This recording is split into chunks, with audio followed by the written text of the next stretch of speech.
Bagian ke-13.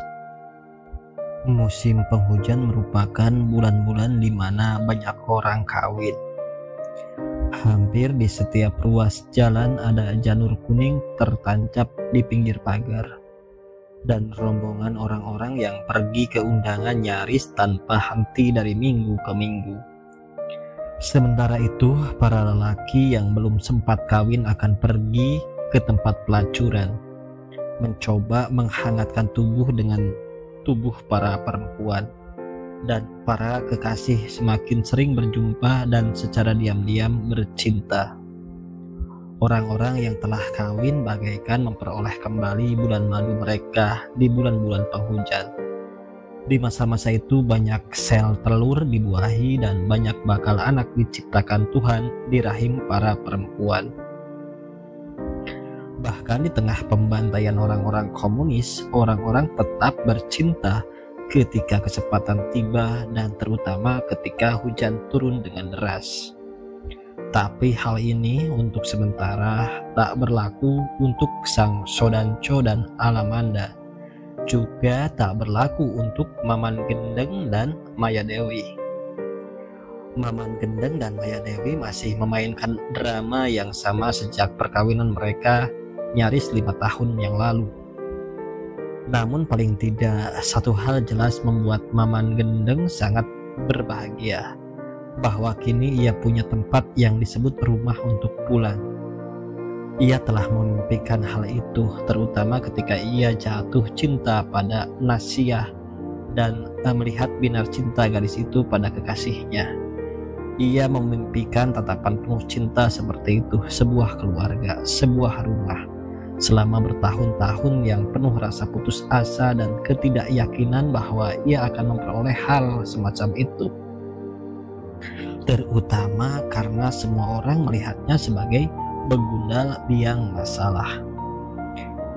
Jika ia pulang dari terminal bis tempatnya nongkrong sepanjang siang atau dari meja kartu truf setelah bermain dengan Sang Sodanco, ia akan berjumpa kembali dengan istrinya yang telah menunggu di meja makan malam dan bergegas mempersiapkan handuk serta air hangat untuknya mandi. Setiap malam ia melambung dalam kebahagiaan yang tak bisa ia ungkapkan. Paling tidak sekarang ia merasa cukup beradab, sebab ia memiliki pakaian-pakaian bersih sebagaimana tetangga, makan di meja makan sebagaimana tetangga, dan tidur di atas kasur dengan lindungan selimut sebagaimana tetangga. Di sela-sela kesibukannya sekolah dan mengerjakan pekerjaan rumah yang dibebankan guru-gurunya, Maya Dewi dengan tekun terus mengurus suaminya. Sebagaimana janjinya pada Dewi Ayu, Maman Gendeng tak pernah menyentuh perempuan manapun lagi, meskipun ia belum juga menyentuh istrinya. Tahun demi tahun memang terus berlalu, dan gadis kecil itu mulai tumbuh menjadi seorang gadis remaja.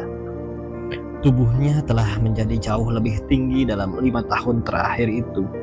Beberapa waktu sebelum pembantaian orang-orang komunis, dan tubuhnya semakin padat berisi pula. Dadanya menggembang begitu sempurna. Tapi Maman Gendeng masih juga melihatnya sebagai anak kecil yang dulu itu. Anak sekolah yang ia tunggui sambil mengisap rokok ketika ia mengerjakan pekerjaan rumahnya, dan ia selimuti ketika waktunya tidur. Mereka bahkan belum pernah tidur seranjang sekalipun. Ia melakukan puasa seksual yang begitu mengagumkan. Namun jika waktu-waktu ketika birahinya datang, ia akan melakukan beberapa eksperimen untuk menyenangkan dirinya sendiri di kamar mandi. Dalam hal ini, Sang Sodanco merupakan teman terbaik untuk saling berbagi masalah. Nasib telah menyatukan mereka dalam persahabatan yang semakin erat, meskipun latar belakang masalah mereka jelas berbeda.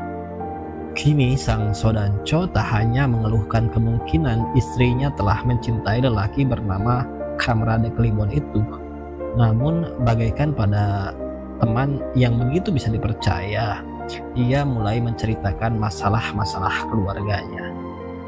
Selepas bermain truk dan teman-teman bermain mereka telah menghilang serta masalah-masalah umum telah terselesaikan, mereka biasanya mulai membicarakan masalah-masalah pribadi mereka dengan istri masing-masing.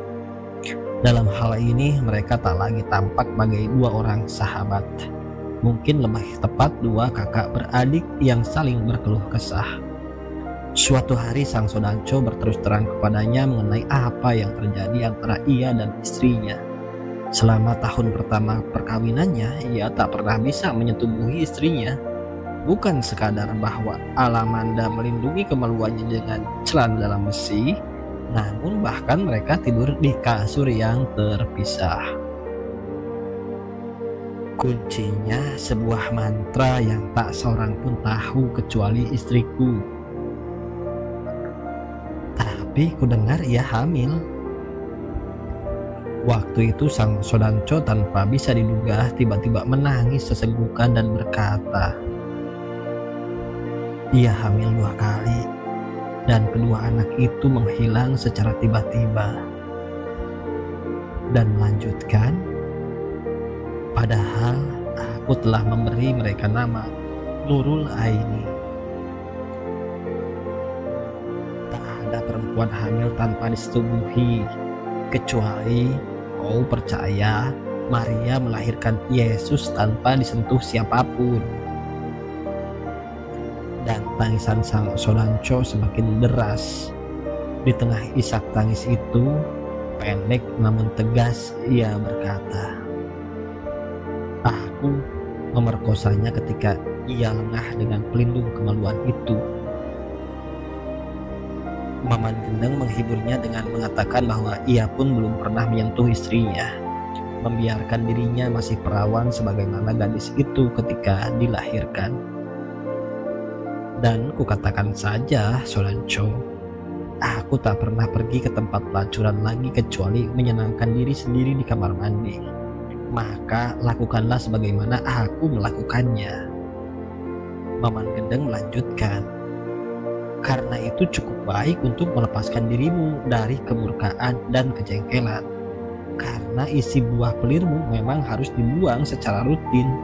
Dan karena lelaki setua kita sudah jarang mengalami mimpi basah, maka itu harus dikeluarkan dengan cara sengaja, bagaimanapun caranya. Aku telah melakukannya, kata sang Sodanco. Bahkan nyaris dengan lubang bokong anjing segala, asal tidak dengan lubang botol. Keduanya kemudian bersepakat bahwa kunci jawaban kebahagiaan perkawinan mereka terletak pada waktu dan kesabaran mereka menerimanya, meskipun waktu begitu lambat bergerak. Paling tidak Maman Gendeng harus hidup dalam penantian sampai istrinya telah cukup dewasa untuk disetubuhi. Aku belum tahu kapan, Sodanco, kata Maman Gendeng. Dan bukankah kau perlukan juga adalah waktu yang merangkak? Karena cepat atau lambat, seorang perempuan biasanya bertekuk lutut pada kesabaran. Setidaknya itulah yang sering diceritakan orang-orang bijak yang telah bergaul dengan banyak perempuan dan telah menaklukkan banyak di antara mereka. Maka jika kau bersabar, mungkin kau akan memperoleh buah kesabaranmu. Pada akhirnya istrimu perlahan-lahan bagai lubang di batu yang dibuat oleh tetesan air, menyerah pada kekeras kepalaannya sendiri dan sebaliknya mulai jatuh cinta kepadamu. Kau tak perlu membujuk rayu dirinya untuk membuka pelindung kemaluan itu, karena ia akan membukanya sendiri untukmu pada suatu malam. Percayalah, itu akan terjadi, Sodanco. Karena tak ada perempuan yang begitu keras kepalanya sampai mati sebagaimana tak ada lelaki seperti itu. Kata-kata bijak Maman Gendeng yang aneh tersebut, yang diam-diam masih ia benci karena dendam lama yang menyakitkan, sungguh-sungguh telah menghibur hati sang Sodanco, sehingga sejenak ia bisa melupakan bagaimana kenikmatan tidur bersama istri sendiri, kecuali pada satu kenangan manis ketika ia memerkosanya di gubuk tempat markas gerilya. Berbeda dari sang Sodanco, Maman Gendeng sama sekali tak terpikirkan olehnya untuk memerkosa istrinya sendiri. Mungkin jika ia memintanya, Maya Dewi akan membuka pakaiannya dan berbaring di atas tempat tidur menunggunya melompat dan dalam keadaan telanjang. Tapi tidak, ia tak bisa melakukan kejahatan seperti itu pada seorang gadis yang di matanya masih terus terlihat begitu mungil. Si bungsu yang manis. Begitu biasanya ia menyebut Maya Dewi ketika ia dulu masih merupakan kekasih Dewi Ayu. Ia berpikir satu-satunya tugas terpenting sebagai seorang suami sekarang ini adalah memastikan bahwa istrinya hidup berbahagia, membiarkan dirinya melatih diri sendiri sebagaimana menjadi seorang istri yang baik.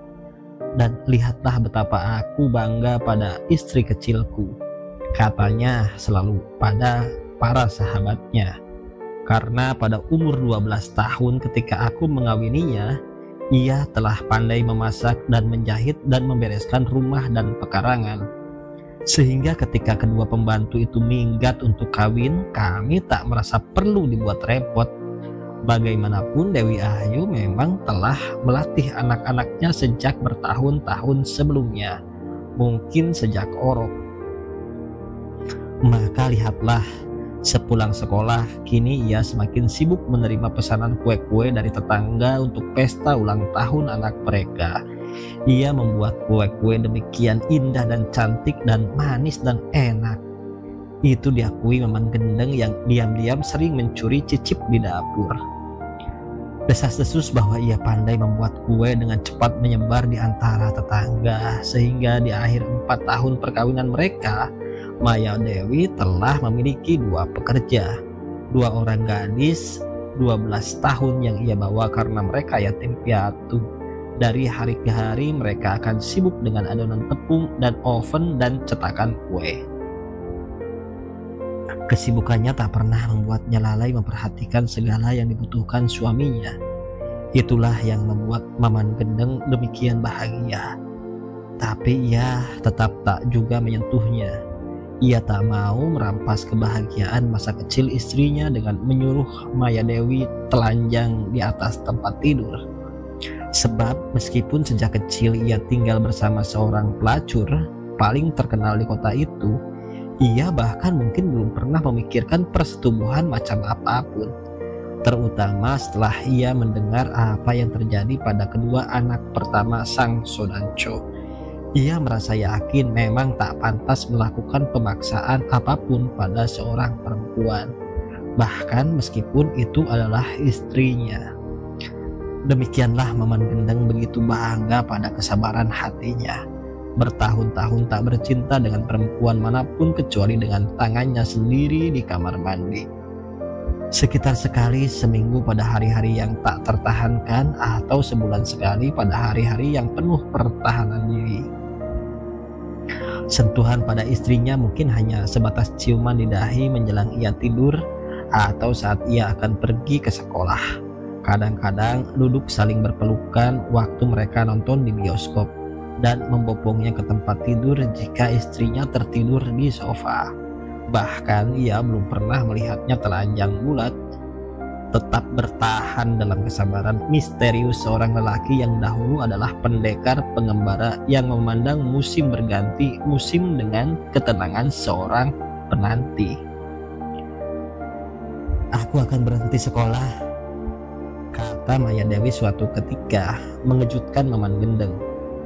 Waktu itu Maya Dewi telah menjelang berumur 17 tahun. Alasannya sangat tegas, dikatakan Maya Dewi bahwa ia ingin mengurus rumah dan suaminya dengan lebih baik. Meskipun Maman Gendeng bisa membantah bahwa selama ini rumah dan dirinya telah terurus dengan baik, bahkan mungkin jauh lebih baik daripada yang pernah dilakukan perempuan-perempuan lain di seluruh kota, sebab terbukti banyak suami melarikan diri ke rumah pelacuran Mama Kalong. Maman Gendeng menerima saja apa yang diputuskan istrinya dan tidak melihat hal itu sebagai hal buruk, terutama karena di mata istrinya ia melihat keyakinan yang tak tergoyahkan tentang gagasannya berhenti sekolah. Hingga ketika malam datang, sebagaimana biasa, Maman Gendeng masuk ke kamar istrinya untuk mengucapkan selamat malam dan mengecup dahinya serta menyelimutinya. Ia menemukan tengah berbaring di atas tempat tidur dengan spray berwarna merah muda dengan wangi bunga mawar di udara kamar. Maya Dewi telanjang bulat di sana, di bawah lampu yang berpedar muram, tersenyum padanya dan berkata, "Sayang, aku adalah istrimu, dan aku sudah cukup dewasa untuk menerimamu di atas tempat tidur," katanya sebelum melanjutkan. "Peluk dan bercintalah denganku malam ini, sebab ini malam terindah yang akan kita miliki, malam pertama setelah 5 tahun terlambat." Pada umurnya, ia sungguh-sungguh demikian cantik, warisan kecantikan ibunya, dengan rambut mengembang di atas bantal, dengan buah dada yang mencuat terang gelap di bawah temaram lampu. Sementara kedua tangannya jatuh di atas tempat tidur di samping tubuhnya. Pinggulnya begitu indah dan kuat, dengan sebelah kaki sedikit terangkat tertekuk. Maman Gendeng tergagap sejenak melihat pemandangan yang demikian memukau itu. Demi Tuhan, ia tak pernah menyadari penantiannya selama 5 tahun akan menghadiahinya anugerah yang luar biasa seperti itu. Seolah-olah ia telah melakukan perjalanan jauh dan memperoleh permata paling indah di dunia. Lalu, bagaikan didorong oleh kekuatan gaib yang tak kuasa ditolak, ia bergerak mendekat, menjulurkan tangannya menjelajahi petak demi petak tubuh istrinya dalam elusan yang demikian lembut, membuat sang istri menggeliat dalam desahan berbisik. Lelaki itu kemudian naik ke atas tempat tidur, tampak tak bertergesa-gesa setelah diterpa bertahun-tahun penantian. Menciumi dahi istrinya sebelum menciumi pipi dan bibirnya dalam ciuman panjang yang panas membara. Maya Dewi membuka pakaian lelaki itu dalam gerakan halus membuat lelaki itu tak menyadari bahwa kemudian mereka telah sama-sama telanjang. Mereka larut dalam malam pertama yang meriah dan nyaris tanpa akhir, berlalu hingga berminggu-minggu setelah itu. Mereka nyaris tak pernah keluar rumah bagaikan pengantin baru sesungguhnya, bercinta dari senja sampai pagi dan dari pagi hingga senja. Hanya keluar kamar untuk makan dan minum dan ke kamar mandi dan menghirup udara segar sebelum kembali ke tempat tidur. Mereka masih menjalani bulan madu yang hebat itu di awal bulan Oktober yang hujan dan berdarah di Halimunda, sehingga bahkan mereka tak pernah tahu apa yang telah terjadi. Alamanda adalah orang terakhir yang mendengar berita tertangkapnya Kamrad Kliwon dan rencananya dieksekusinya pada pukul 5 dini hari. Berita tersebut diembuskan angin yang menerobos melalui jendela sementara ia berbaring di kamar menanti suaminya pulang. Ia nyaris tak pernah keluar rumah sejak suaminya, sang Sodanco itu, disibukkan oleh urusan awal Oktober yang aneh dan begitu tiba-tiba. Alamanda telah dibuat menggigil membayangkan bahwa laki-laki yang diam-diam masih dicintainya itu akan mati pada dini hari. Mungkin di depan sederet regut tembak, mungkin digantung, mungkin ditenggelamkan dengan pemberat batu, atau mati diadu dengan ajak. Ia duduk di ujung tempat tidur dengan selimut melilit, sementara matanya menatap tajam pada jam di dinding, melihat jarumnya bergerak perlahan-lahan, namun pasti suatu waktu akan mengakhiri hidup bekas kekasihnya, mati atas perintah laki-laki yang kini menjadi suaminya. Mungkin bahkan sang Sodanco sendiri yang akan melakukan eksekusi tersebut. Deretan-deretan nostalgia seketika bermain di dalam benaknya, dan ia mulai menangis pada perasaan terasing seperti itu. Seorang diri di dalam kamar dan ia tiba-tiba begitu merindukan dekapan seorang lelaki. Tapi sebaliknya ia bahkan ditinggalkan laki-laki yang selama ini selalu mendekapnya, dan ia menerimanya dengan cara dingin. karena disibukkan oleh huru-hara paling melelahkan setelah perburuan babi.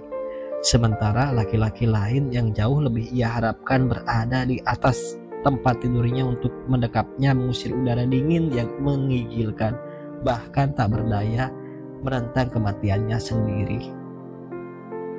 Bagaimanapun ia adalah salah satu dari banyak orang yang tak akan menerima eksekusi dilakukan terhadap lelaki itu, Kamrad Kliwon. Tak peduli bahwa ia pernah membakar 3 buah kapal penangkap ikan suaminya, memasukkan banyak remaja yang tergila-gila rock and roll ke dalam tahanan kota. Sebab baginya dan bagi banyak orang, lelaki itu mungkin Halimunda, dan begitu pula sebaliknya. Pada suatu masa ia telah membuat citra yang baik untuk kota ini daripada sekedar reputasinya sebagai gudang tempat pelacuran dan kota tempat para bandit dan veteran berkumpul.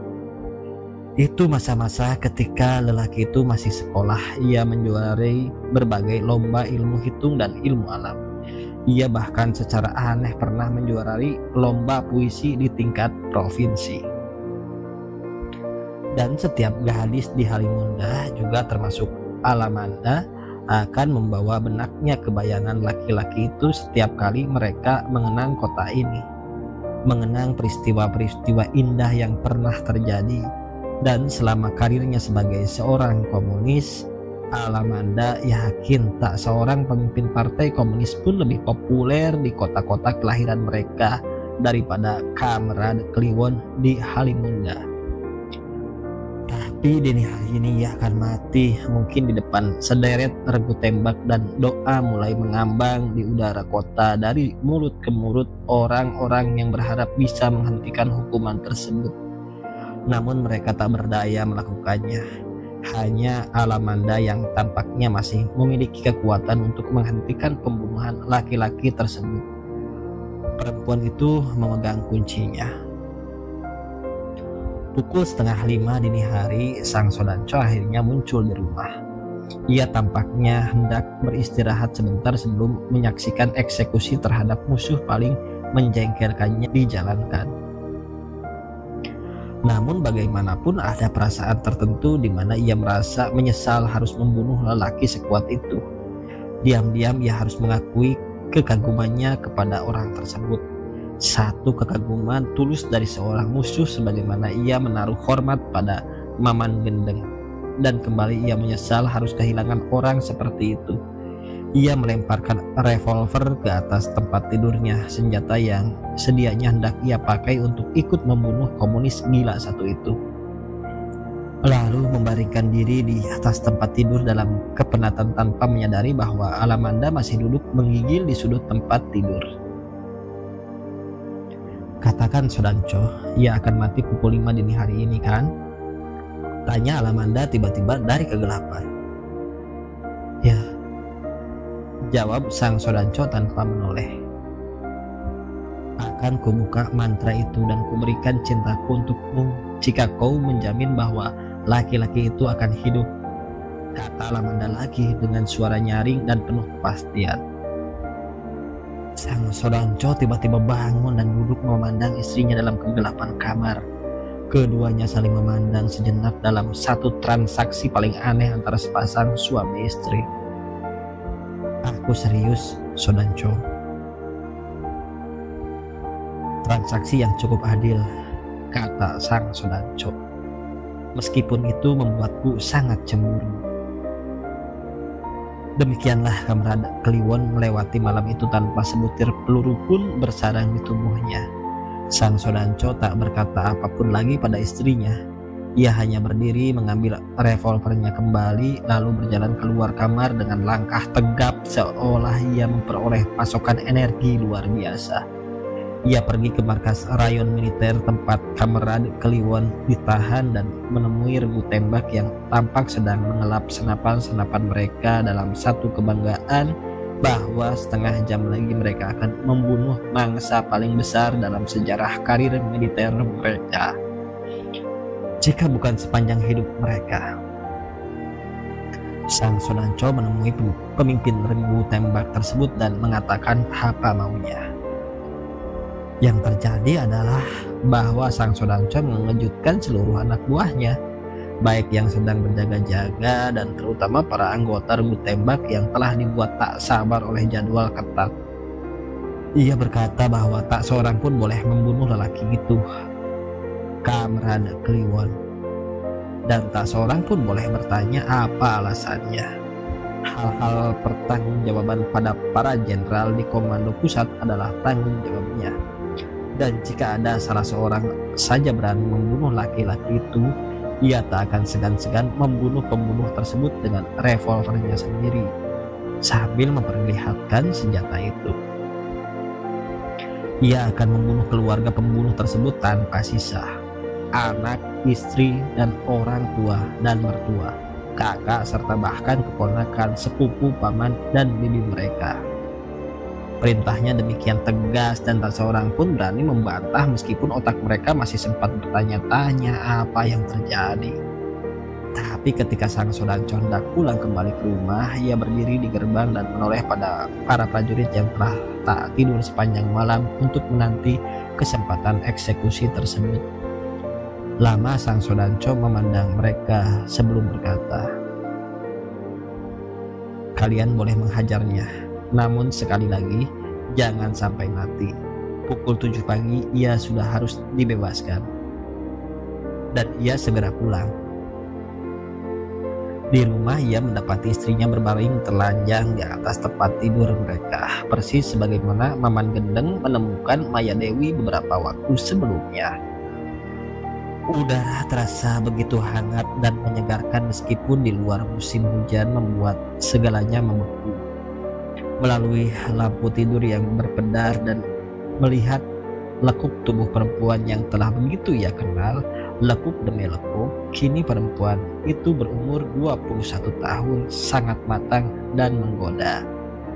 Dan Sang Sodanco segera menyadari kamar itu telah dihias menyerupai kamar pengantin. Segalanya menampilkan warna kuning kegemaran Alamanda, dari sprei, selimut hingga kelambu. Ada bunga anggrek dan sedap malam pada pas bunga di meja pojok dan wanginya begitu menyegarkan di hidung. Ini seperti sajian hebat malam pengantin, dengan kamar pengantin bagaikan pesta yang terlambat 5 tahun. Sang Sodanco dengan sikap malu-malu seorang pengantin baru, berbeda dari kebiasaannya yang serba tergesa-gesa membuka pakaiannya perlahan-lahan.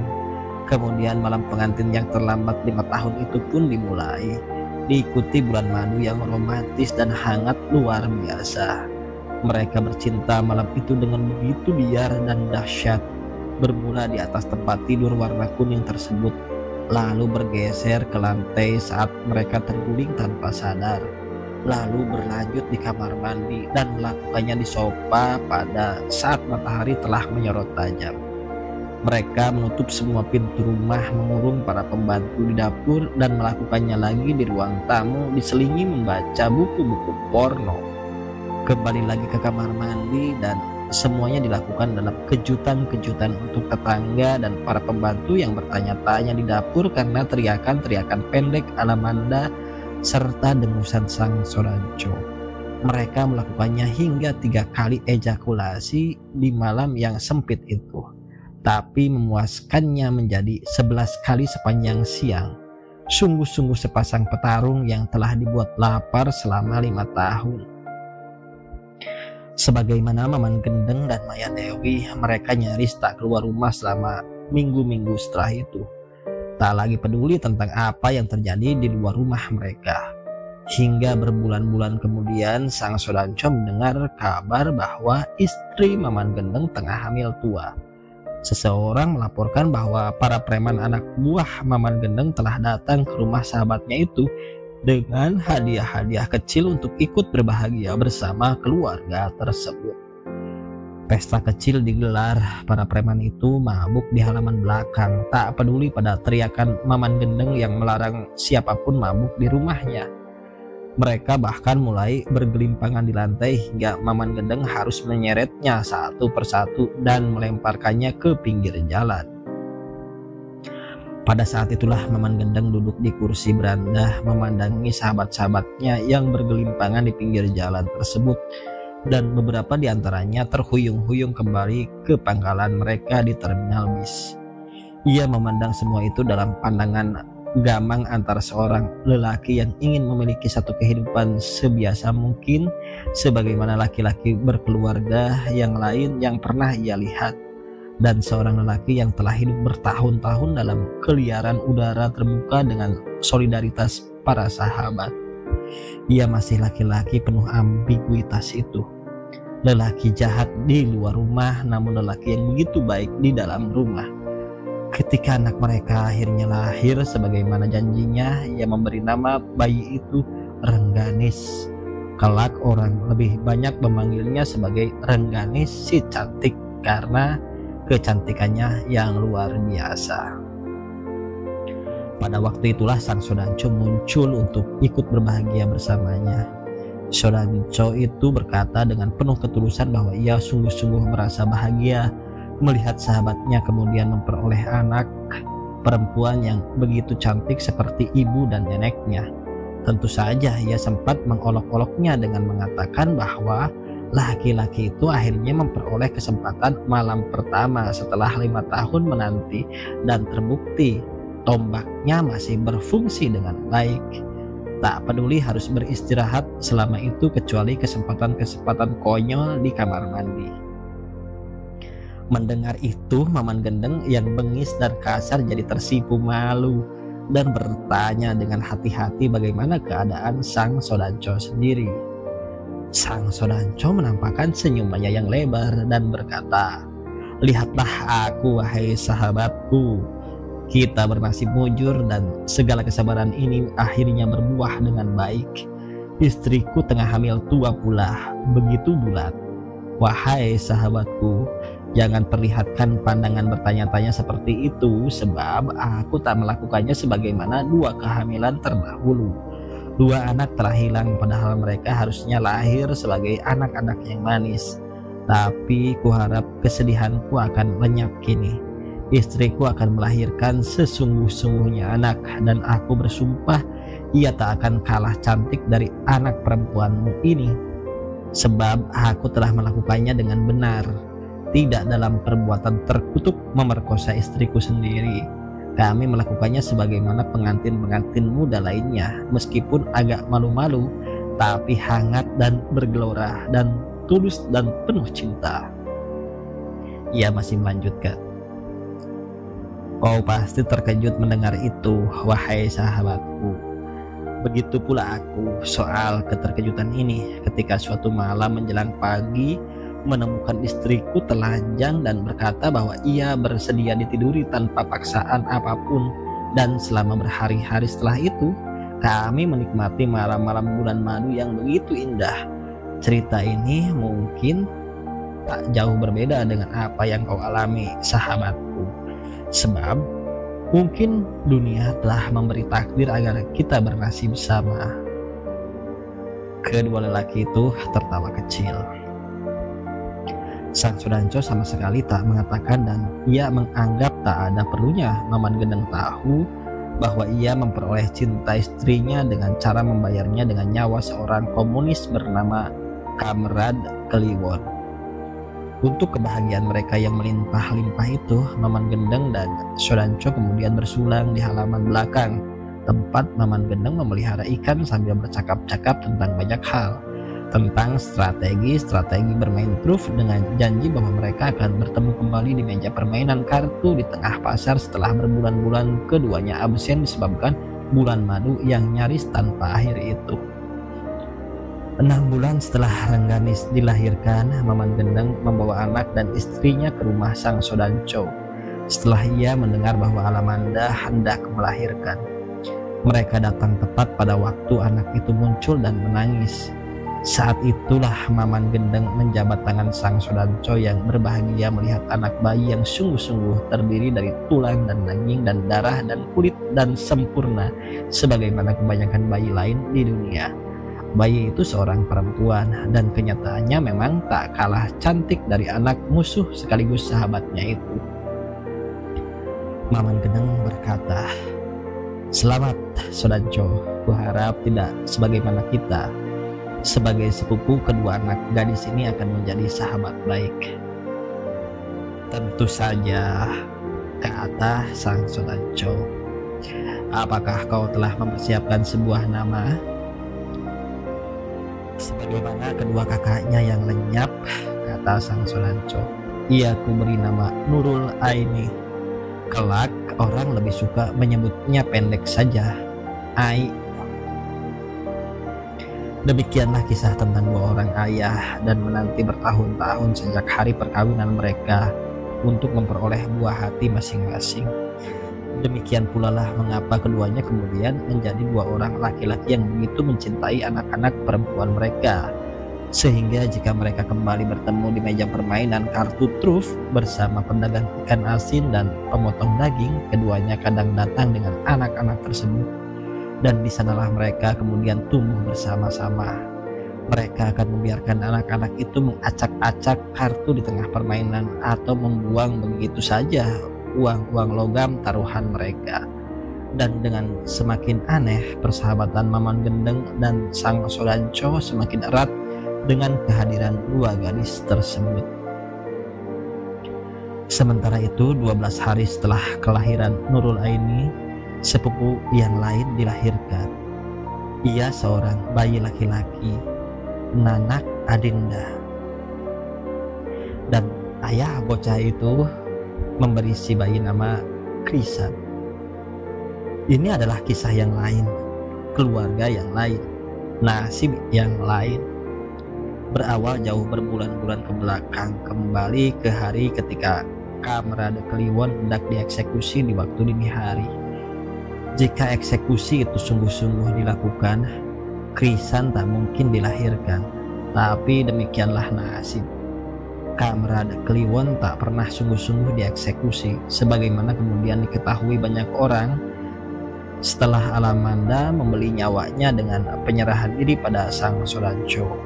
Waktu itu tak seorang pun tahu bahwa ketiga sepupu yang dilahirkan tersebut, cucu-cucu Dewi Ayu, akan membawa pada tragedi paling menyakitkan bertahun-tahun kelak. Mereka melalui kehidupan yang sunyi itu dengan sangat berbahagia. Kamino dan Farida.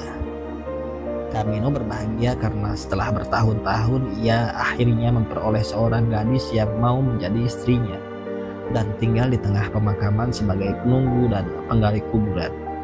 Ia bahkan tak pernah cemburu meskipun istrinya berkali-kali mengatakan bahwa ia mau kawin dengannya karena ia ingin tinggal dekat dengan kuburan ayahnya. Sia-sia cemburu pada orang mati, kata Kamino. Kau tak bisa membuat mereka mati dua kali.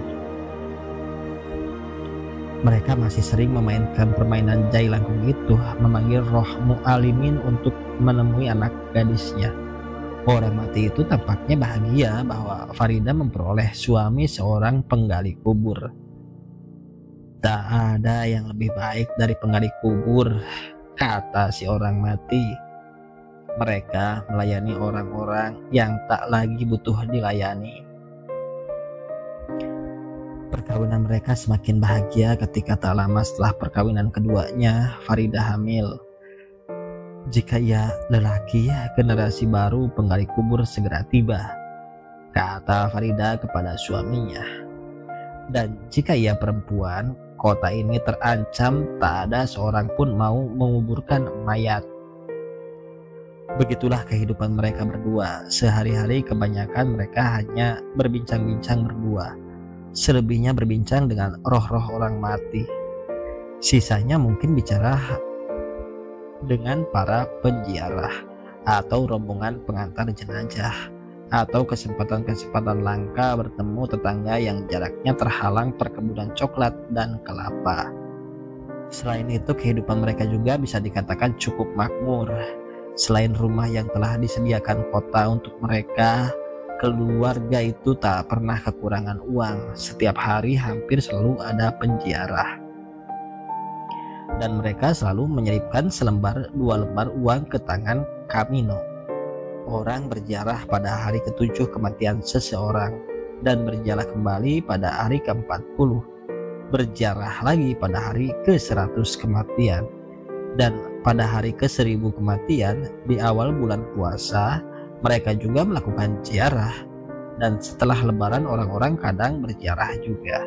Karena banyak orang dimakamkan di sana, tak akan mengherankan jika setiap hari ada orang berziarah ke sana. Itu membuat kehidupan keluarga itu sesungguhnya tak terlampau sunyi sama sekali. Mereka suka terhibur oleh kedatangan para peziarah tersebut. Yang agak menjengkelkan mungkin gangguan hantu-hantu penghuni kuburan. Mereka sama sekali tak jahat, tapi nakal. Mereka sering menggoda para pejalan kaki yang terpaksa lewat di tepi kuburan dengan sekadar suara atau penampakan diri sebagai penjual ubi tanpa muka.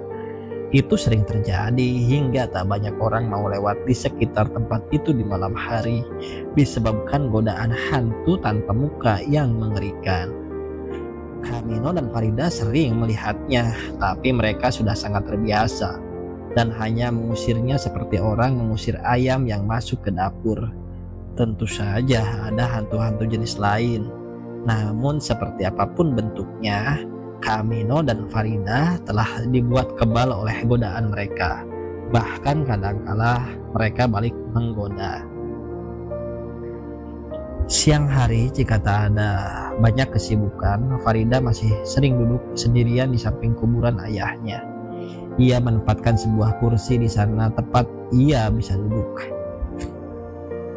Namun ketika usia kehamilannya semakin bertambah, duduk sedikit melelahkan, maka ia menggelar tikar dan berbaring di bawah naungan daun-daun Kamboja.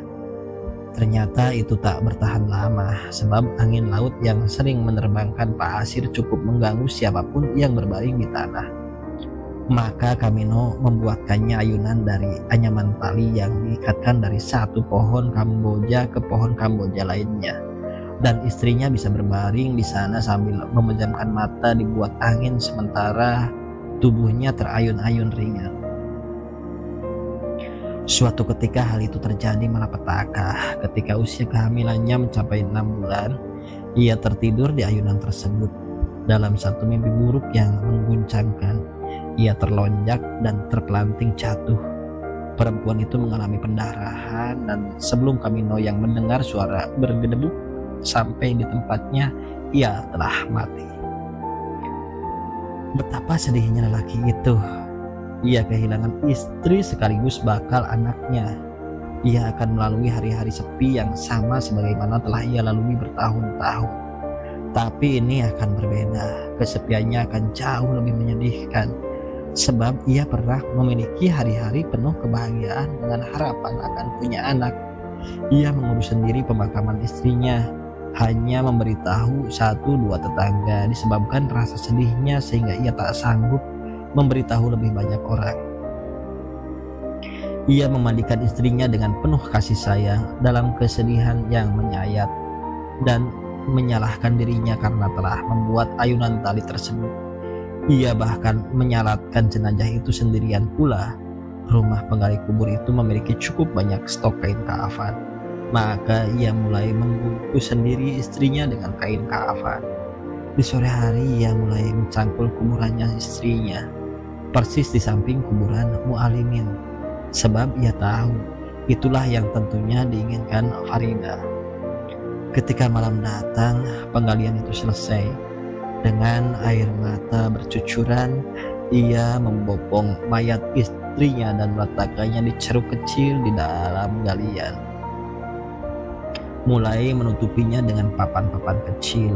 Ketika ia mulai menguruk kembali lubang tersebut dengan tanah, tangisnya semakin pecah dalam ledakan yang memilukan. Ia tak tidur malam itu bagaimanapun. Seperti Farida ketika menghadapi kematian ayahnya, Kamino hanya duduk di samping kuburan istrinya tanpa beranjak sedikit pun. Tubuhnya masih berlepotan tanah galian dan cangkul bahkan masih berdiri di sampingnya. Sampai tiba-tiba ia mendengar tangisan kecil. Tangisan seorang bocah. Tidak, seorang bayi. Ia menoleh ke sana kemari, tapi tak melihat seorang pun. Ia mulai berpikir bahwa itu gangguan dari hantu-hantu kubur. Gibran. Tapi ketika suara tangisan itu makin nyata, ia tahu arahnya berasal dari dalam kuburan istrinya. Bagai orang kesurupan, ia menggali kembali kuburan istrinya, mengangkat kembali papan-papan pelindung. Mayat itu masih berbaring kaku diselimuti kain kafan. Namun di bagian selangkangan ia melihat sesuatu yang bergerak-gerak. Kamino segera membuka kain kafan tersebut dan melihat seorang bayi setengah keluar dari kemaluan istrinya. Terjepit kedua paha mayat tersebut, ia menarik si bayi yang jelas-jelas hidup dan menangis keras, memotong tali pusarnya dengan gigitan. Itulah anak laki-lakinya, lahir di dalam kuburan, prematur namun tampak sangat sehat. Ia seperti anugerah bagi kesedihannya, seperti bingkisan yang manis dari kekasihnya. Ia membesarkan anak itu sendiri, mencintainya dan memberi nama Kin-Kin. Di hari ketika ia seharusnya telah mati dieksekusi, Kamran Kliwon ditemukan babak belur di belakang markas rayon militer di pagi hari oleh Adinda yang sengaja datang untuk memastikan jika ia mati, paling tidak ia bisa melihat mayatnya. Laki-laki itu, sebagaimana harapan Adinda, telah mengenakan pakaian bersih dan baik, meskipun kini dihiasi percikan darah di sana-sini yang ia kirim untuknya. Karena pada pukul 4:30 dini hari selepas kepergian sang Sodancho, ia memang telah mempersiapkan kematiannya dengan tenang. Ia bahkan sempat mandi dan mematut diri di depan cermin yang diberikan seorang prajurit penjaga, dan ia berharap malaikat maut menyukai penampilannya. "Apakah kau takut menghadapi kematianmu, Kamrad?" tanya salah satu dari prajurit penjaga sesaat sebelum waktu eksekusinya tiba.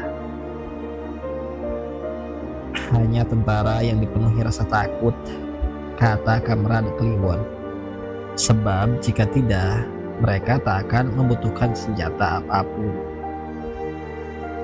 Pada pukul 5 segerombolan prajurit menjemputnya. Prajurit yang sedikit marah karena hasrat mereka untuk menembaknya mati terbuang begitu saja disebabkan perintah sang Sodancho. Dan kemarahan mereka semakin membuncah melihat sikap tenang lelaki itu menghadapi kematian. "Aku bisa berjalan sendiri menuju kuburanku," kata Kamrad Kliwon. "Izinkanlah kami bersusah payah membawamu ke sana," kata salah satu dari prajurit-prajurit itu. Maka mereka menyeretnya pada kedua lengan dengan kaki terjulur ke lantai dalam satu sikap kurang ajar. Para prajurit yang lain menendanginya sepanjang lorong tanpa memberinya kesempatan bicara sepatah kata pun. Mereka melemparkannya ke tengah lapangan kecil. Di sanalah ia seharusnya dieksekusi. Jika ia harus mati di depan sederet regu tembak, ia harus berdiri di dekat pagar tembok setinggi 3,5 meter, sementara para penembak akan berdiri berderet di depannya pada jarak sekitar 10 meter. Tapi pagi itu tak ada penembakan. Yang ada adalah lampu spot yang menerangi lapangan kecil tersebut, membuat Kamrad Kliwon yang terbaring di tanah dan mencoba bangun silau karenanya. Tubuhnya terasa sakit di semua tempat akibat tendangan sepanjang lorong tadi. Bahkan di ambang kematiannya, ia masih berharap tak ada tulang yang patah. Ia berdiri dan mulai merasakan bahwa ada darah meleleh di punggungnya. Berjalan sedikit sempoyongan menuju dinding tempat ia harus berdiri untuk ditembak mati. Tapi para prajurit itu tak tinggal diam. Dengan ganas mereka menghantamnya dengan tinju terlatih, menendangnya kembali dengan sepatu yang terbungkus sepatu Lars, dan memukulnya dengan gagang senapan.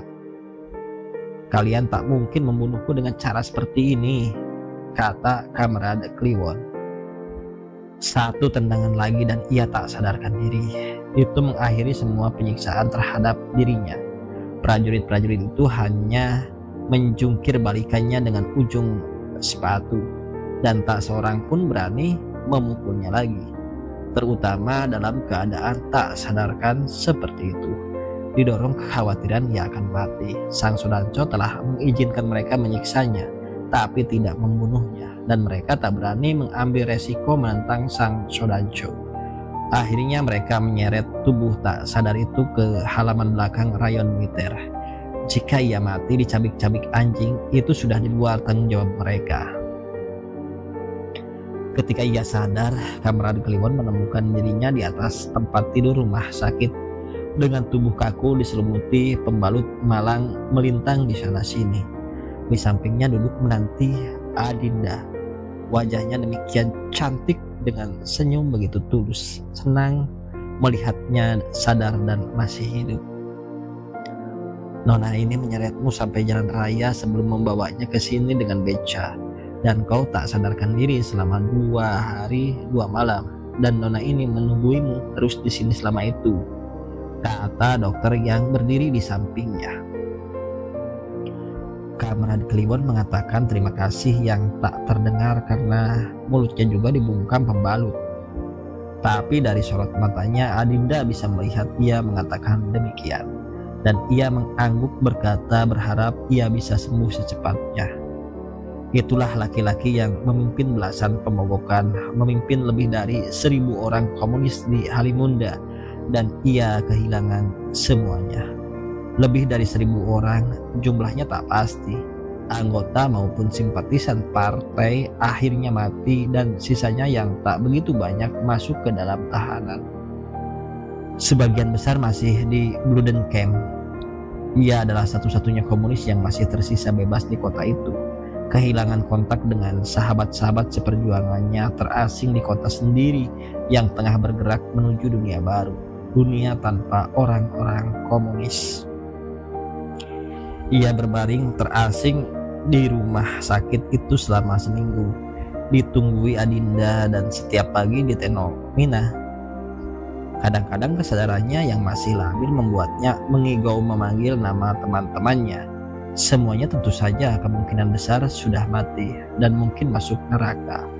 Dan di lain waktu ia masih menanyakan koran-koran yang tak pernah terbit di awal bulan Oktober. Masih terobsesi untuk menerima dan membacanya. Ia masih berpikir semua kekacauan ini berawal dari tak munculnya koran-koran yang ia biasa baca.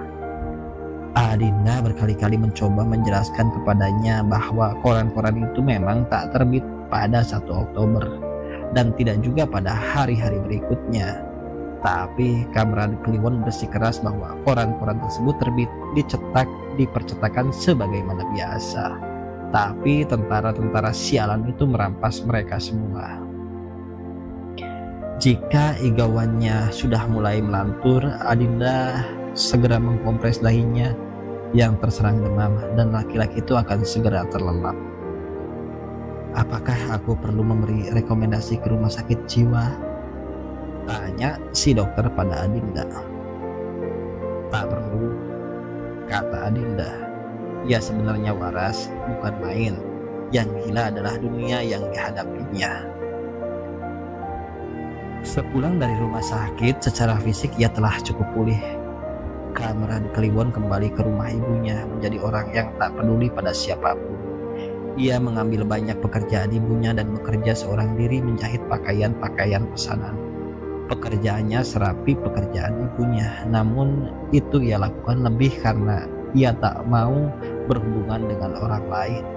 Matanya yang cekung terus menunduk memandangi gerakan Nyaru. Ia telah menjadi laki-laki yang kehilangan kontak dengan realitas kotanya, hanya menyibukkan diri dengan jahitan-jahitan. Dan bahkan jika tak ada kain pelanggan yang harus dijahit, ia akan menjahit apapun, mulai dari sapu tangan, sarung bantal, sampai ketika tak ada lagi kain perca besar, ia mulai mengumpulkan sobekan-sobekan kain perca kecil dan membuatnya menjadi apapun yang tiba-tiba terpikirkan oleh otaknya. Karena ia tak mau lagi bicara dengan siapapun, bahkan tak lagi keluar rumah. Semua orang mulai menganggapnya tak ada sama sekali, mengabaikannya, dan kadang-kadang seorang menggerutu. Ada baiknya jika waktu itu ia sungguh-sungguh dieksekusi mati. Kau bahkan mati tanpa dieksekusi, kata Adinda yang beberapa kali mencoba menghidupkannya lagi. Mungkin benar bahwa kau harusnya dikirim ke rumah sakit jiwa. Bahkan ia tak mengatakan apapun pada Adinda, membuat gadis itu menyerah untuk tidak menemuinya lagi. Namun suatu pagi tiba-tiba ia keluar dari rumah dengan pakaian rapi, membuat ibunya terkejut dan memandangnya dengan cara aneh ketika ia keluar dari pintu dan melangkah menuju jalan. Dan itu membuat penduduk kota secepat air bah langsung memenuhi jalanan demi mendengar kabar angin bahwa Kamerad Kliwon yang itu menampakkan dirinya kembali di jalan-jalan kota. Mereka melihatnya melintasi jalan Pramuka, jalan Rengganis, jalan Kidang, jalan Belanda, jalan Merdeka, dan banyak jalan lainnya. Itu mengingatkan banyak orang pada kerumunan orang-orang yang melihatnya beberapa waktu lalu digiring para prajurit untuk dijebloskan ke dalam tahanan. Dan sebagaimana ketika ia digiring oleh para prajurit, ia berjalan dengan keacuhan yang luar biasa, menganggap para penonton yang berjalan itu tak lebih sedang melihat karnaval kota yang secara imajiner ia bayangkan menggiringnya di belakang. Kenyataannya memang ada orang-orang dan jumlahnya semakin banyak mengikutinya di belakang, didorong rasa penasaran ke mana ia akan pergi. Beberapa yang lain hanya berdiri di jendela-jendela mereka jika rumahnya di pinggir jalan. "Jika boleh tahu, kemana kau akan pergi?" tanya seseorang. "Ujung jalan," jawabnya pendek. Itu kalimat pertamanya setelah ia keluar dari rumah sakit, dan orang-orang mendengarnya dalam satu sensasi seolah mendengar seekor orang utan bicara. Banyak di antara mereka berpikir bahwa ia akan menuju markas Partai Komunis lama yang telah menjadi puing-puing sisa pembakaran, dan ia akan memproklamasikan kembali berdirinya Partai Komunis. Beberapa orang menduga ia akan bunuh diri, menenggelamkan diri ke laut, tapi semuanya serba tak pasti. Maka mereka terus mengikutinya, sungguh-sungguh seperti iring-iringan karnaval. Ketika ia melewati alun-alun kota, orang dibuat terpukau ketika ia tiba-tiba memetik setangkai bunga mawar dan menciumi harumnya demikian syahdu, membuat banyak gadis nyaris tak sadarkan diri melihat pemandangan tersebut. Setelah 1 bulan mengurung diri di dalam rumah, kini ia tampak lebih gemuk daripada ketika ia memimpin Partai Komunis, dan tentu saja tampak sangat sehat.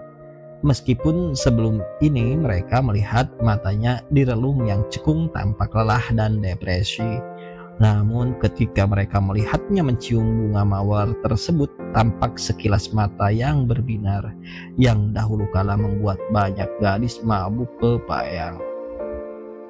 Gadis-gadis itu kini mulai berharap bahwa ia sedang dalam perjalanan menuju rumah mereka dalam satu usaha rekonsiliasi, nostalgia, atau apapun namanya, menjalin kembali kisah cinta mereka yang dahulu pernah terjadi atau yang belum sempat terjadi.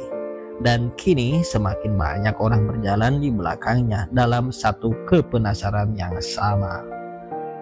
"Jika boleh tahu, untuk siapakah bunga itu, Kamerad?" tanya seorang gadis dengan bibir bergetar menahan gejolak di hatinya. "Untuk anjing." Dan ia melemparkan bunga mawar itu pada seekor anjing kampung yang secara kebetulan lewat. Banyak gadis patah hati, dan semakin patah hati ketika ia ternyata pergi ke rumah Adinda yang waktu itu telah berumur 20 tahun. Dengan kecantikan yang diwariskan ibunya sebagaimana diperoleh kedua saudaranya yang lain. Dewi Ayu yang terkejut dengan kemunculannya mempersilahkan laki-laki itu masuk. Sementara ratusan orang yang dibuat penasaran berjubel di halaman depan rumah, berdesakan di balik kaca-kaca jendela untuk mendengar dan mengetahui apa yang akan terjadi. Bahkan sang Sodanco dan Alamanda yang telah 5 tahun tak bertemu mertua dan ibu mereka menyempatkan datang dan berdesakan dengan orang-orang tersebut, melupakan sejenak bulan madu mereka yang hangat bergelora demi mendengar kabar bahwa Kamran Kliwon datang ke rumah Dewi Ayu. Orang-orang masih bertanya-tanya apakah ia datang untuk Adinda atau Dewi Ayu. Tak seorang pun bisa memastikan. Ia tampaknya masih orang paling populer yang sama sebagaimana tahun-tahun sebelumnya. Dan orang menantikan drama apa lagi yang akan ia mainkan. Paling tidak ia telah memerankan lelaki paling dicintai di kota itu, sekaligus paling dibenci. "Selamat siang, Nyonya," kata Kamran Kliwon. "Selamat siang. Aku bertanya-tanya, kenapa kau tidak mati dieksekusi?" kata Dewi Ayu. "Sebab mereka tahu kematian terlalu menyenangkan untukku." Dewi Ayu tertawa kecil mendengar nada ironi dalam kalimatnya. "Apakah kau ingin segelas kopi buatan anak gadisku, Kamran? Kudengar kalian begitu akrab di tahun-tahun terakhir." "Anak gadis yang mana, Nyonya?" "Hanya tertinggal satu, Adinda." "Ya, terima kasih, Nyonya. Aku datang untuk melamar Adinda." Gemuruh keributan mengambang di atas orang-orang yang berkerumunan itu terkejut oleh lamaran tersebut. Dan tentu saja ada lebih banyak gadis yang patah hati. Bahkan Alamanda dibuat menangis mendengar hal itu. Antara rasa haru seolah dirinya yang dilamar dan rasa cemburu menyadari kenyataan bahwa adiknya lah yang memperoleh anugerah tersebut lebih dari siapapun. Adinda yang diam-diam mendengarnya dari balik dinding ruangan merupakan yang paling terkejut mendengar lamaran mendadak Kamran Kliwon. Dan ia yang sesungguhnya dalam perjalanan dengan nampan di tangan berisi 2 gelas kopi terpaksa berhenti di belakang dinding tersebut. Beruntung bahwa gelas-gelas kopinya tak jatuh ke lantai. Ia duduk di sana bingung dalam kebahagiaan dan keterkejutan. Dewi Ayu yang telah mengalami hidup paling pahit di antara mereka tampak lebih bisa menguasai diri, tersenyum dalam sikapnya yang manis. "Aku harus menanyakan hal itu pada anakku sendiri." Lalu Dewi Ayu pergi ke belakang. Karena rasa malu, Adinda tak mau muncul, terutama ketika ia menyadari ada banyak orang berkerumunan di luar rumah. Namun ia mengangguk pada ibunya dengan penuh kepastian. Dewi Ayu kembali menemui Kamran Kliwon dan duduk di depannya, membawa nampan berisi kopi yang tadi dibawa Adinda. Ia mengangguk, katanya pada Kamran Kliwon, dan tertawa kecil melanjutkan, "Kau akan jadi menantuku, satu-satunya menantu yang belum pernah meniduriku." "Aku nyaris berharap, Nyonya," kata Kamran Kliwon dengan sedikit rona malu. "Sudah kuduga." Kamran Kliwon akhirnya mengawini Adinda pada akhir bulan November tahun itu juga dalam satu pesta perkawinan meriah yang semuanya ditanggung atas biaya Dewi Ayu. Mereka memotong 2 ekor sapi gemuk, 4 ekor kambing, entah berapa ratus kilo beras, kentang, buncis, mie, telur, dan ratusan ekor ayam. Pada awalnya, Kamran Kliwon berharap mengadakan pesta perkawinan sesederhana mungkin karena ia tak memiliki banyak uang kecuali sedikit tabungan yang ia peroleh di masa-masa masih sering menangkap ikan. Tapi Dewi Ayu menginginkan satu perkawinan yang meriah karena Adinda adalah anaknya yang tersisa. Sebagai mas kawin, Kamran Kliwon memberi Adinda sebuah cincin yang dulu dibelinya di Jakarta dari hasil kerja sebagai tukang foto keliling dan sesungguhnya direncanakan sebagai mas kawin jika ia kawin dengan Alamanda. Adinda mengetahui belaka asal-usul mas kawin itu. Tapi ia bukanlah seorang gadis yang demikian pecemburu, sebagaimana sering dituduhkan Alamanda dahulu kala, bahwa ia memperlihatkan kebanggaan yang tak dibuat-buat, bahwa akhirnya mas kawin itu melingkar di jari manisnya. Mereka menghabiskan bulan madu di sebuah penginapan di daerah Teluk yang disewa Dewi Ayu untuk mereka. Bahkan Dewi Ayu membelikan pengantin baru tersebut rumah di komplek perumahan yang sama dengan sang Sodanco. Begitu dekat rumah mereka hanya terpisah oleh satu rumah. Sementara itu, Kamarade Kliwon membeli sepetak sawah dan ladang, dan ia mulai menggarap tanah itu seorang diri. Ia membuat kolam di ujung ladangnya dan menaburinya dengan benih ikan, memberinya dedak setiap pagi, sebagaimana ia melempari ikan-ikan itu dengan daun singkong dan daun pepaya. Di sawah ia menanam padi sebagaimana orang lain. Adinda harus belajar agak banyak untuk hidup sebagai petani, karena ia tak pernah bersentuhan dengan lumpur sawah sekalipun. Namun jelas ia sangat bahagia. Biasanya Kamarade Kliwon akan pergi pagi-pagi sekali sebagaimana para petani ke sawah mereka. Ia menengok saluran air, mencabuti rumput-rumput liar, memberi makan ikan, dan menanam kacang-kacangan di pematang sawah. Adinda mengurusi semua urusan rumah, dan menjelang siang setelah semua urusan itu selesai, Adinda akan menyusul pula ke ladang sambil merenteng keranjang berisi sarapan pagi. Mereka akan makan bersama di gubuk tanpa dinding yang dibangun Kamarade Kliwon di pinggir sawah.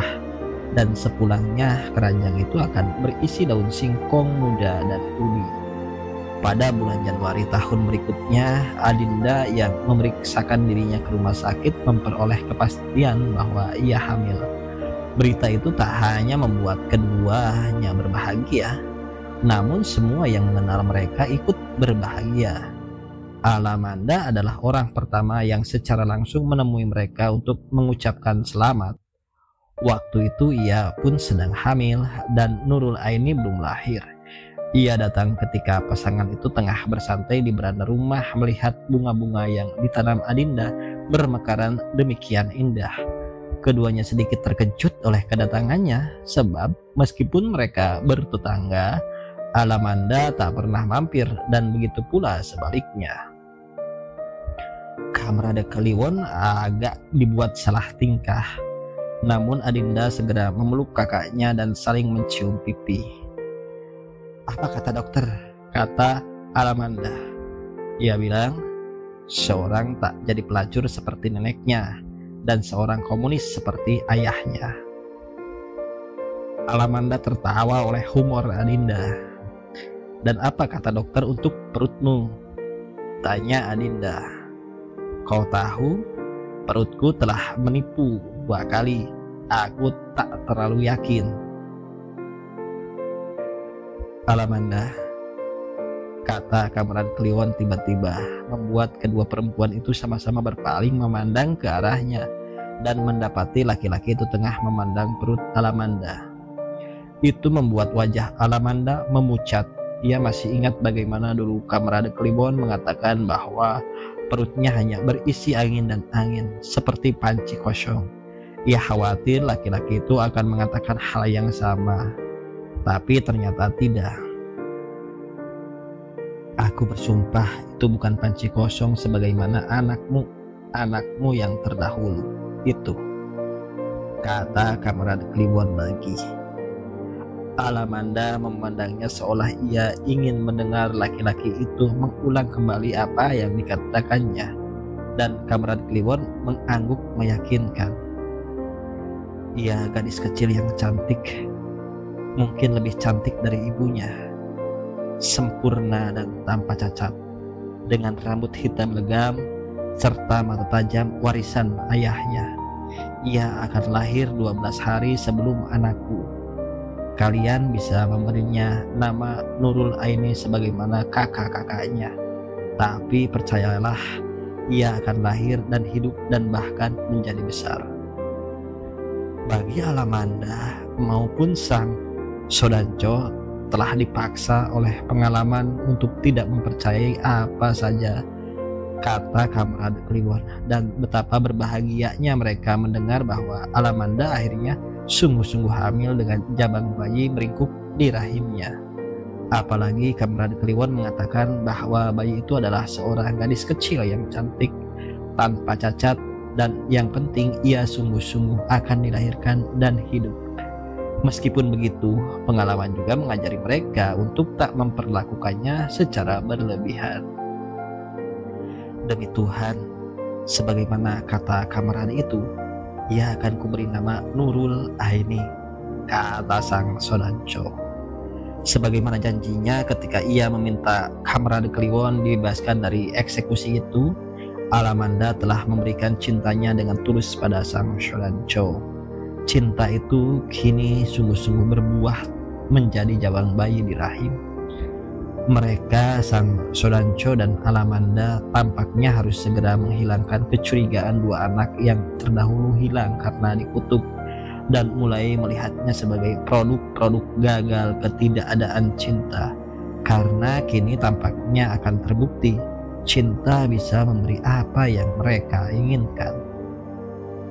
Sementara itu, Kamrad Kliwon yang menyadari tanggung jawabnya semakin bertambah dengan kehadiran jabang bayi di perut istrinya, mulai memikirkan pekerjaan lain selain di sawah dan ladang. Dulu ketika ia masih memimpin Partai Komunis, ia mengumpulkan begitu banyak buku untuk dibaca anak-anak yang mengikuti sekolah hari Minggu, selain bacaan bagi anggota partai. Sebagian besar buku-buku itu tak selamat dibakar oleh anak buah sang Sonancho dan orang-orang anti komunis yang membakar markas mereka. Tapi sang Sonancho telah menyelamatkan novel-novel silat dan sedikit picisan yang bersih dari kecenderungan ideologi komunis, membawanya ke markas rayon militer untuk bacaannya sendiri dan para prajurit. Suatu hari tak lama setelah kunjungan Alamanda, sang Sonancho mengembalikan novel-novel silat yang jumlahnya 2 kardus itu. Kini dengan buku-buku itu, Kamrad Kliwon mulai usaha pertamanya dengan membuka sebuah taman bacaan depan rumah. Sebuah usaha kecil dengan pelanggan kebanyakan anak-anak sekolah, tapi membuat Adinda sedikit punya kesibukan dan cukup membuat mereka senang. Kemudian Nurul Aini akhirnya lahir.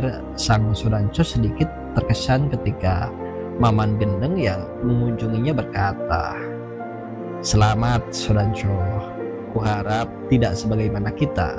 Sebagai sepupu kedua anak gadis ini akan menjadi sahabat baik." Itu gagasan yang sungguh-sungguh orisinal, membiarkan anak-anak itu tumbuh dalam persahabatan sebagai satu cara menghindarkan perkelahian di antara ayah mereka, permusuhan diam-diam yang berawal jauh ke belakang. Gagasan itu diterima baik sang Sonancho yang berkata bahwa ada baiknya memasukkan kedua gadis itu, Renggani si cantik dan Nurul Aini, ke taman kanak-kanak dan sekolah yang sama pada waktunya. Dan terpengaruh oleh gagasan seperti itu, ketika akhirnya Adinda melahirkan anak laki-lakinya 12 hari setelah kelahiran Nurul Aini, sebagaimana telah diramalkan Kamrad Kliwon, sang Sonancho mengatakan kalimat yang dikatakan Maman Gendeng kepadanya meskipun tak sama persis pada Kamrad Kliwon. "Selamat Kamrad, semoga tak sebagaimana kita. Anakmu dan anakku bisa bersahabat baik dan mungkin berjodoh." Anak laki-laki itu diberi nama Krisan oleh ayahnya.